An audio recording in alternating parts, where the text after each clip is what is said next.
You guys, you may know him from Veronica Mars, Nip Tuck, Grey's Anatomy, Cold Case, Crash, Private Practice, and of course, NBC's Grimm. Please welcome out David Giuntoli!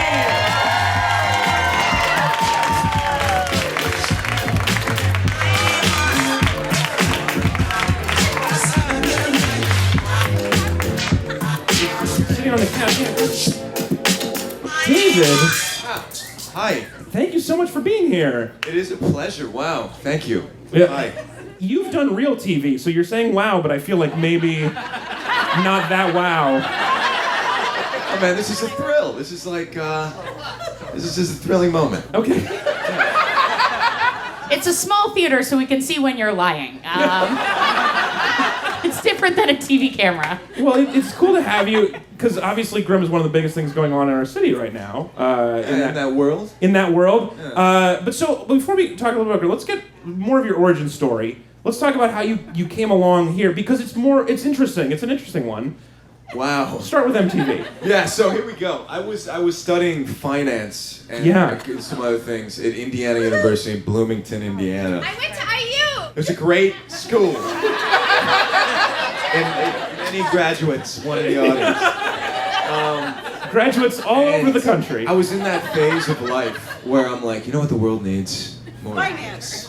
So it was a sad phase. But anyway, so like I was at a bar and they were auditioning for Real World. I'm like, yeah, this is gonna be like my ticket. This is everybody's dream.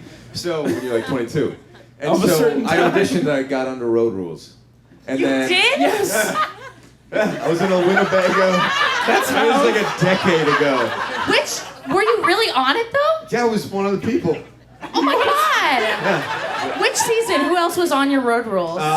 Abram. Donnell. It was. Danelle! Remember him? I remember Danelle. Yeah, He was that really was- moody, and he he would was like go really moody. have like bratty fits and stuff. Yeah, he would have fits. I lived in a little truck with him for like months. So that was. So. Do you guys still talk or no? Oh, like man, let's. Donnell had a rough go. I think like he was in jail like moments after that show ended. And I'm not even kidding. I think that's what happened. With Donnell. So, I but hope he's fine. you were just like studying finance in a bar, Yeah. audition. Yeah. That's not an easy process. There are thousands of people who audition I mean, it's for an this. easy process. It's not like the odds were not for me to get it. But like the process is just like, hey, find some. You got to get people in like that phase of life where you're like, yeah, me. I mean, everybody needs to see. Like, Did you have to- I've got. Did you have to make like a tape of you at home being crazy? Yeah, I did such. It was so douchey. Well-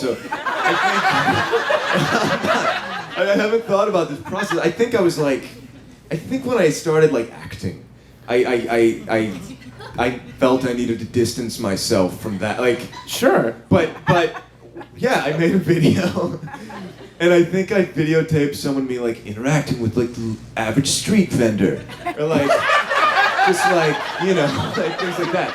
So- and then I jumped Like off he's like just like us. Yeah. Yeah. yeah, exactly. Minus like the uniformity but What's your there's always like a character that they're looking yeah. for. Oh, I was definitely like the guy who was gonna calm all the shit down. Okay, so you got to be normal guy in reality I was shows. the That's normal a good role. guy. Oh yeah, and I knew, and God bless the other people on these shows. Like I do not mock that. These people like really live like there's not a camera on them, and I knew there was a camera on me. Like so, and like thank God, because nobody remembers me. Were you there? Let me just ask you. Except apparently you, Alex. Were you there to make friends? Was I there to make friends? I mean, Doesn't everybody have to say at one time on the show, "I'm not here to make friends," or were you actually there? Yeah. No, I was quoted, and this is something I've had to work on since then, is like, my big tagline was, I just want people to like me. If that doesn't get in my psyche, nothing else will. Were you hoping to get into acting, or you just wanted the world to see more of you? I was from Milwaukee, Wisconsin, and then St. Louis, Missouri. Yeah, great towns. A lot of graduates in that town. This night is just me putting and picking my drink. Okay. But there was no sense of like entertainment as an option. So I think it was me expressing I need something else. but it certainly wasn't necessarily going to be acting, and I didn't want to do like reality TV for the rest of my life, which a lot of people do after that. Yeah, that's a viable career, it turns out. Well, yeah.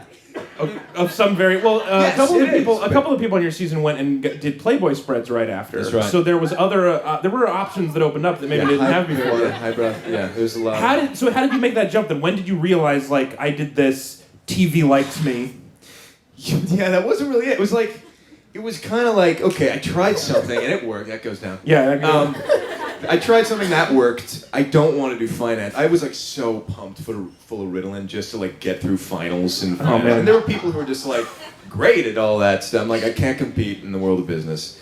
I think I might have like a latent want to do this kind of thing. So it took a couple of like depressed years in St. Louis in my mom's basement. Post Road Rules. Post Road Rules, depressed, just like bloated, drink. It was terrible. And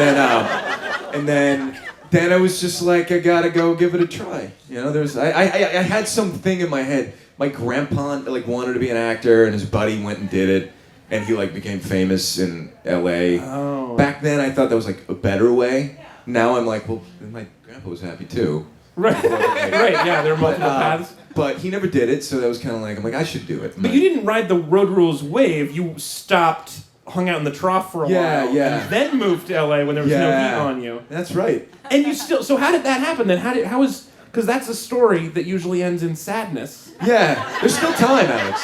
There's still time. 5 seasons, babe. I think you're good. Looking for entries. You're gonna hit 100 episodes. It's good. You don't have to worry about anything the rest of your life. Yeah, So what was that like? What were your first couple years in LA like? I was like, I had like the business part of my brain, which most of the actors didn't out there. I'm like, must get agent, must. It's like a numbers game. Don't lose focus. I was a very focused, Because of the finance. high on Ritalin individual. and yeah, it was just like a grind. I was just auditioning constantly. Well, so I mentioned in your intro a lot of shows you did, which it's an impressive resume, but it also, those are probably not that long of a shoot, and so there's a lot of time those were between like, I them. heard those, I'm like, ugh. Yeah. I was there for like a half hour. I mean, it's an incredible IMDb page, but it seems like there's also probably a lot of downtime between those. Oh like my God, yeah. How was your confidence level when you do 1 appearance, then 2 appearances, and then 3? Like, at what point did you feel like this is working? I have a Well, you future kind here? of get they say it's like a fast yes and a slow no. You know, like you kind of know when you're like something that it's easy to book. Uh-huh. It's not necessarily because you're talented. It's just kind of like, oh, they fit a certain type. What was your type? It seems like a lot of medical shows. Well, like- What was your... It's like the guy who wants people to like him. Yeah. Like... No, so I like, likable you know, skill? romantic dude. I'm just. Oh, okay, say more about that. No, that sounds. Sometimes like the romantic partner. Sometimes like the dicky like lawyer dude Okay. with a ton of money. You know, just like it fits in a lot of things. Well, that's not... I mean, that's Yeah. that's good. That's good to have. That's great. I mean, I'm happy to be working. And so you're running along. So then Yeah. Grimm comes along. Yes, it does. Was this the first pilot you were in? No, I did a couple pilots prior to that. Pilot season is miserable. Does anybody like understand? Does anybody know what that is? So like you have like one. What's Yeah. that? That was a local reference. Yeah. So Points. Not what he's talking I did a about. couple of pilots before that. So and you. When, It's like a time of year that's like a month and a half long in LA where they're making new TV shows, and like 5% of those ever get picked up a series, and like no percent of those ever turn into anything. So every actor is like waiting for the next pilot season. So if you like don't get one, you have like 11 months.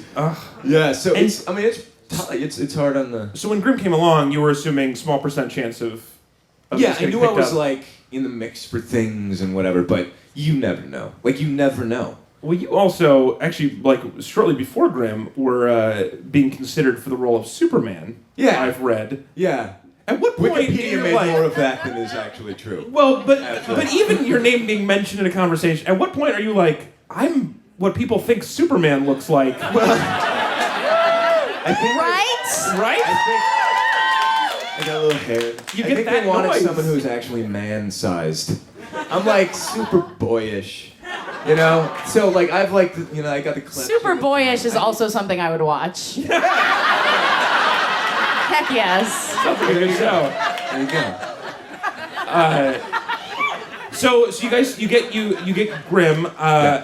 we had your friend Silas on last month. What a lovely guy. Lovely guy, and one of the things he said was that nobody on the set thought this would work. Yeah, well, he's like my curmudgeon, wonderful friend. Yeah, and he's also done like a million things, so he knows the grind of Hollywood. Yeah, I mean, he's like now like he knew things I didn't know. Right. You know, I was so you were like great.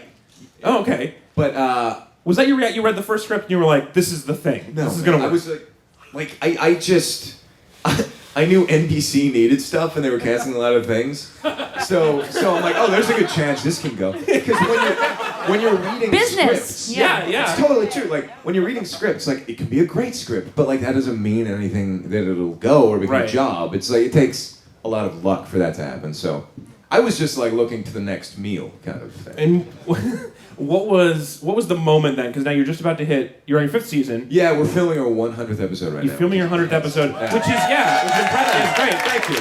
Also, what do I do with it? But thank you. Like an important magical number in TV shows. Yeah, more so in the past. That's kind of changed anymore? a bit. Yeah, we've been syndicated already. Well, what point though in the show did it dawn on you that this was a success? When did you know like this is working? Oh God, man, I was so buried. Like my days were so long, and I was like so nervous all the time that I didn't. What was the nervousness about? What was making you nervous? Well, you get a lot of. It's definitely made by committee. And I'd never been like the lead of a show or on a show that went, and suddenly now like there's a lot of eyes on me and a lot of. Did you feel a lot of that pressure? Oh my God! Like I lost several years of life, and I aged like a wartime president for that first year of the show.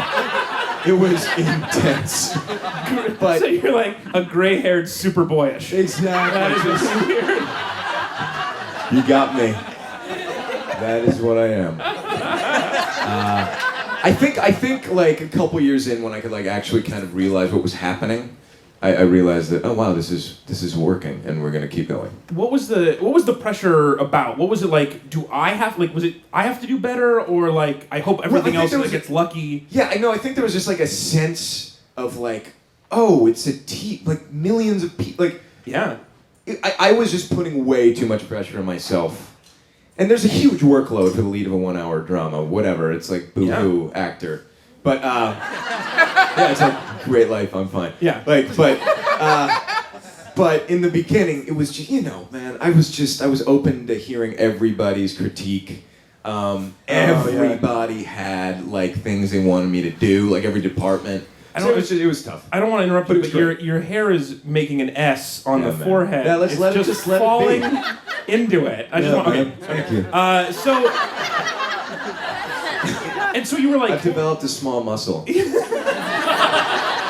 So were you like, I'm gonna act harder? I'm gonna act. Yeah, acting harder doesn't work well. Yeah. So what can you do when you put that on your shoulders? You can't act harder. You just have to chill out.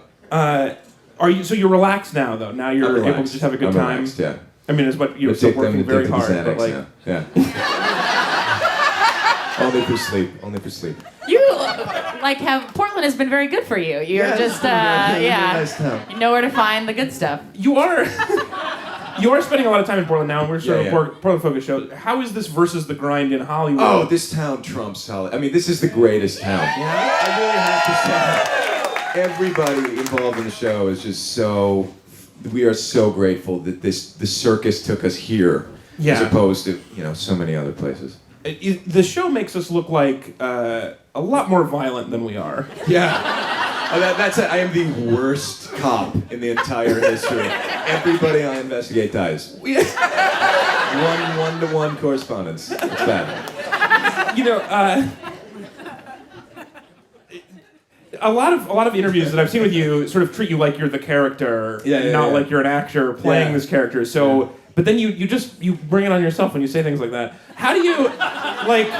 Oh, I say I. That's ridiculous. Yeah. Well, so do you when people treat you like that? Because obviously you've got some of the Beatles scream from an audience now. Well, and do you like how does that feel like when people treat you now that you've done this 100 episodes, like you're part of the character? Do you feel like it's become more of you than a normal role? Yeah, like it's like when you're on a show that lasts this long, like little things happen to your identity that you wouldn't think about, such as like I can't, like any grown man here can just choose a new haircut. That's like a process, And so like I'm like locked into what happened in 2011. And like stubble all the time, you know, it's so I guess you kind of become your character in a sense. It's a good thing you didn't start off with a Skrillex or something. You're so right about that. You are so right about that. But if you wanted to now, you don't have that option. At least it's just like there are a lot of pieces to that puzzle.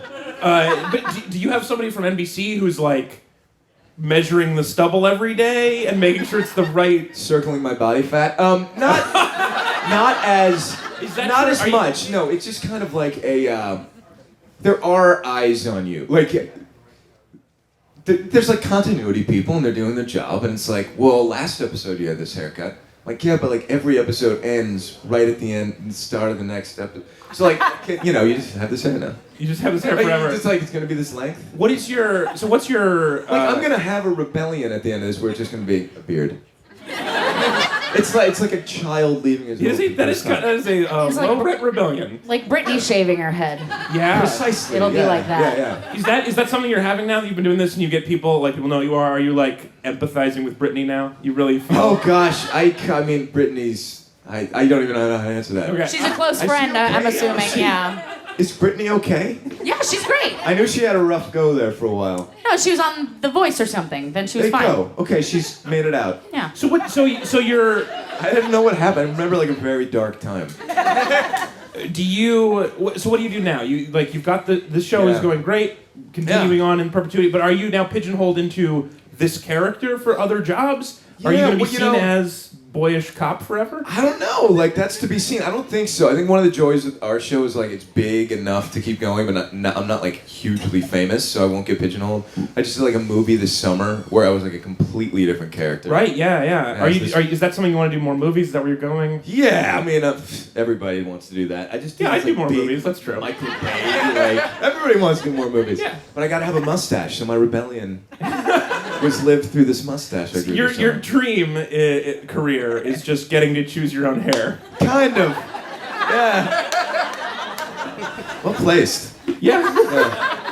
We are all so happy to have, especially as our hometown show. You're a hometown hero, obviously. Oh, well, stop. And we're so happy for this show. And thank you for stopping by. We really appreciate it. Ladies and gentlemen, David Giuntoli!